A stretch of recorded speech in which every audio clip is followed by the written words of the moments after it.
একবার বাড়িতে ইডি হানা, তারপরেই বিজেপিতে যোগদান তাপস রায়ের। হুম। কি মনে করছেন ইডি থেকে বাঁচতে কি তাহলে বিজেপিতে?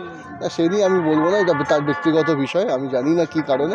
তবে আমার মনে হয় যে যতই মান অভিমান থাকুক না কেন, সেটা তিনি চাইলেই তিনি আমাদের নেত্রীর সঙ্গে বা আমাদের সেনাপতি অভিষেক বন্দ্যোপাধ্যায়ের সঙ্গে বা যারা ঊর্ধ্বতম নেতৃত্বরা রয়েছে তাদের সঙ্গে বসে ব্যাপারটা মিটিয়ে নেওয়া যেত। কারণ তাপস রায় কিন্তু তৃণমূল কংগ্রেসের একজন অন্যতম সৈনিক ছিলেন, একজন স্তম্ভ ছিলেন। প্রায় 23 বছর তিনি তৃণমূল কংগ্রেসের সঙ্গে যুক্ত।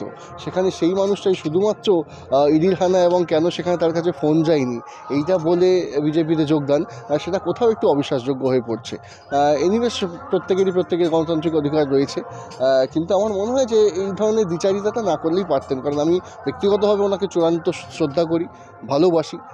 হ্যাঁ, যথেষ্টভাবে রোল তিনি প্লে করতেন বিধানসভার মধ্যে, কিন্তু সেই মানুষটাই যখন অপোজিশন গিয়ে জয়েন করলেন, সেটা কোথাও অনভিপ্রেত এবং বেদনাদায়ক।